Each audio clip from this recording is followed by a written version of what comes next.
Santiago Álvarez, está usted muy callado y creo que es uno de los que más historias tiene que contar. Estamos hablando de que se cantaba, estamos hablando de cómo se vivía.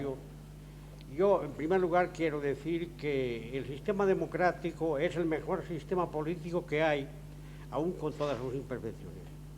Quiero decir, además, que en la Guerra Civil Española, nosotros, yo comunista, dirigente comunista ya entonces, he luchado por la democracia política, no he luchado por el comunismo.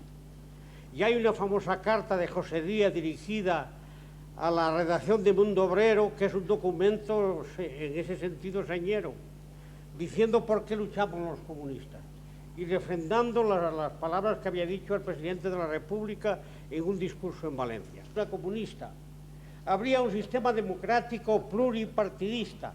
En primer lugar, porque el programa del Frente Popular era un programa moderadísimo, yo lo tengo aquí, y podía leerlo si tuviésemos tiempo. Era un programa moderadísimo.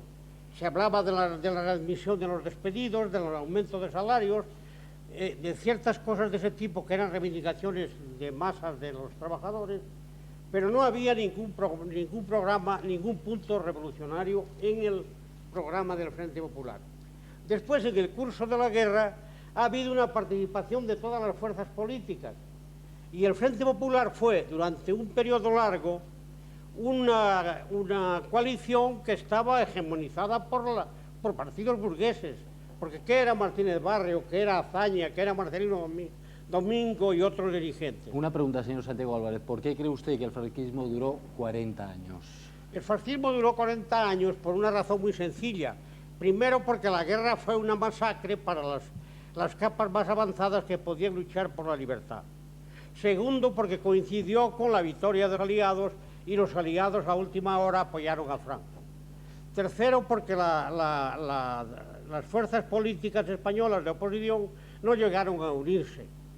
Y cuarto, porque naturalmente había un enorme pánico en la masa de la población por el hecho de que la masacre que había significado la guerra y por la represión. Yo puedo hablar así porque yo viví la represión, porque yo estuve aquí, yo llegué aquí el año 45 clandestinamente, y yo sé lo que pasó y lo que pasaba entonces. Y es por esa razón, porque hay que decir que Franco tuvo la habilidad suficiente, eso hay que reconocérselo, y yo no tengo inconveniente en reconocerlo, para apoyarse en todas las contradicciones que ha habido en relación con las fuerzas democráticas y naturalmente seguir manteniendo su poder. Pero claro, si el año 45 los aliados, a los cuales nosotros ayudamos, no solo en la guerra civil, sino después, impidiendo que fuera el Wolfgang a Alemania y logrando impedir la entrada de España en la guerra al lado de Hitler, si nosotros hubiéramos, si el año 45 se hubiera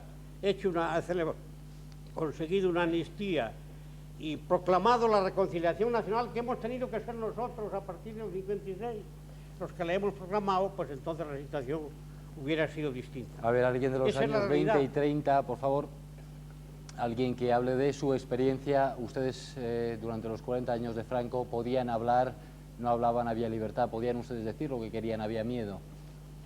Bueno, ¿puedo hablar yo? Sí. Bueno, yo he prestado mis servicios, me llamo Fructuoso Hernández, he prestado mis servicios al lado del jefe del Estado, generalísimo Franco, durante 31 años como mecánico. Y estoy oyendo aquí muchas cosas... ¿En qué trabajaba usted, perdón? De mecánico, sí. Durante 31 años, hasta que falleció. Claro, por supuesto, luego he seguido con el segundo jefe del Estado, que soy el rey de España. Entonces, aquí estoy oyendo muchas cosas que son inciertas, porque se habla de que el caudillo era un señor represivo. Consiguió que no entráramos en la guerra civil. Si hubiéramos en la Segunda Guerra Mundial, si hubiéramos entrado, nos hubieran arrasado los dos bandos contendientes y es posible que muchos de los que estamos aquí no lo hubiéramos contado. Y mi segundo motivo de agradecimiento es que es el único jefe de Estado o jefe de gobierno, gobernante, que ha vencido en toda la línea al comunismo. Por eso, y por ser acendradamente católico, no se le perdona. Y ahora que se derrumba el muro de Berlín, que los listos, los intelectuales, se están dando cuenta de lo que había allí detrás, la monstruosidad de los genocidios, 60 millones de muertos, ¿por qué no le levantan un homenaje al caudillo? Estábamos hablando de los trabajadores, José Luis Gutiérrez. Los trabajadores, sí, ¿fue un periodo bueno o mal? ¿Vivieron yo quería decir que creo que los... hombre, hasta el tirano más abyecto tiene su corazoncito, ¿eh? Entonces, en estos análisis yo creo que es...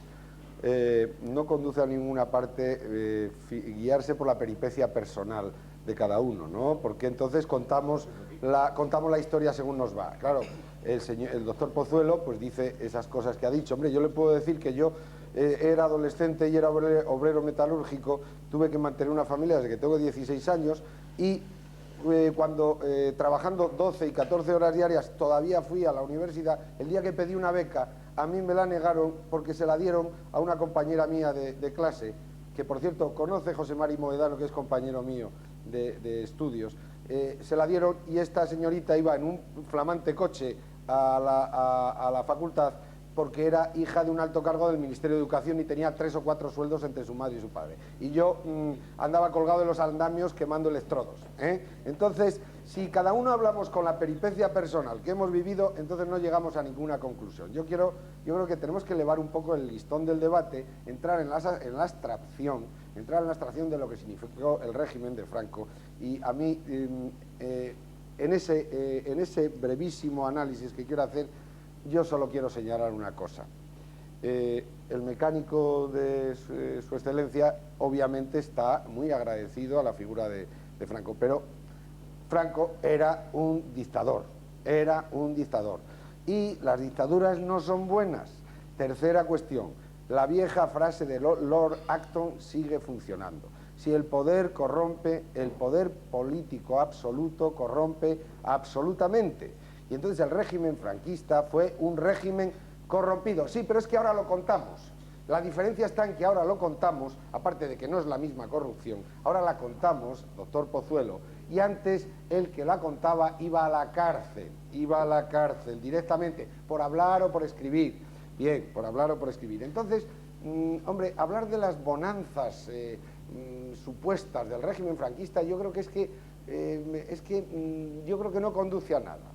Son reflexiones ancladas, a mi juicio, en las propias peripecias personales de cada uno, en los trágicos sucesos vividos durante la guerra civil y sobre todo ancladas en la nostalgia. Gracias. En este caso yo pediría el testimonio de los jóvenes, de los más jóvenes que suelen ser los que lo ven de forma más desapasionada. Lo hacemos inmediatamente después. Evidentemente una herencia material que ahí está, en fin, no vamos a hablar de pantanos, esto es notorio, que políticamente carece totalmente de influencia hoy, que el franquismo como estructura política había muerto ya antes de que muriera Franco, pero que como recuerdo, eso que se ha llamado el franquismo sociológico, evidentemente se mantiene vivo en importantísimas capas de la sociedad. Una pregunta, ahora dice usted lo que quiere decir, ¿por qué el franquismo murió antes de que muriera Franco? Como estructura, porque la figura de Franco era irrepetible y él personificaba el franquismo. El peronismo pudo sobrevivir, hablamos siempre como estructura política activa. Peronismo sobrevivió a Perón, ahora los neonazis parece que vuelven, pero aquí jamás podrá volver como partido político del franquismo, ni creo que aspire nadie a que vuelva. Bastante será que se recuerde lo que te hizo de bueno el franquismo, que fue bastante más de lo que aquí se ha dicho, e insisto mucho en ese franquismo sociológico, que ese sí que está vivo en grandes capas de la sociedad, pero que no es una estructura política. ¿Por qué cree usted, una pregunta más si me perdona de nuevo, ¿por qué cree usted que eso no se ha mantenido? Porque ha habido unas elecciones, ha habido partidos que representaban más o menos la labor y el trabajo de... En las primeras elecciones hubo unos ciertos partidos. ¿Por qué cree usted que esos partidos no son votados? Ya sé que se me va a decir que esa es la prueba de que este país no era franquista. Este país era mayoritariamente franquista, al menos lo ha sido durante 25 años. Los 25 primeros. Perdón, cuando Churchill ganó las elecciones, ganó la guerra, era el héroe nacional en Gran Bretaña, y en las primeras elecciones inglesas después de la guerra fue derrocado. Los ingleses comprendieron que había valido para una cosa y podía no servir para otra. A los 25 años si hubiera habido elecciones, a los 25 años... El señor Toussaint es impertinente como siempre, yo a él no le interrumpo, tiene la mala costumbre de interrumpirme. Señor Toussaint. Un dato. Franco no dejó votar.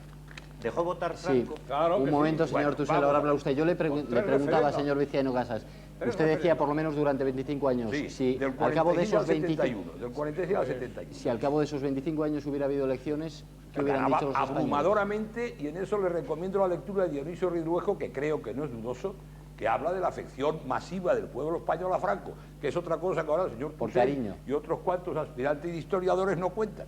Por cariño, porque luego ha habido partidos... Por hacia- cariño, por gratitud o por comodidad. Pero este país durante 25 años fue mayoritariamente franquista. Voy a seguir con el señor Tusell, que tiene siempre una afición necrológica muy grande. Fue lamentable, bochornoso, indecente que se fusilara a unas 30.000 personas como represión después de la guerra, seguro. ¿Por qué no hemos hablado de que solo en 3 días se fusiló a 10.000 personas en Paracuellos del Jarama? Porque a mí me parece fatal a estas alturas que nos echemos muertos a la cara, pero nos los echamos todos o nos callamos los respectivos de cada bando. Si empezamos a echar muertos, esto va a ser tristísimo y creo que es profundamente bochornoso que a estas alturas todavía estemos dándole vueltas al tema. Y finalmente, para don Sean, creo que se llama usted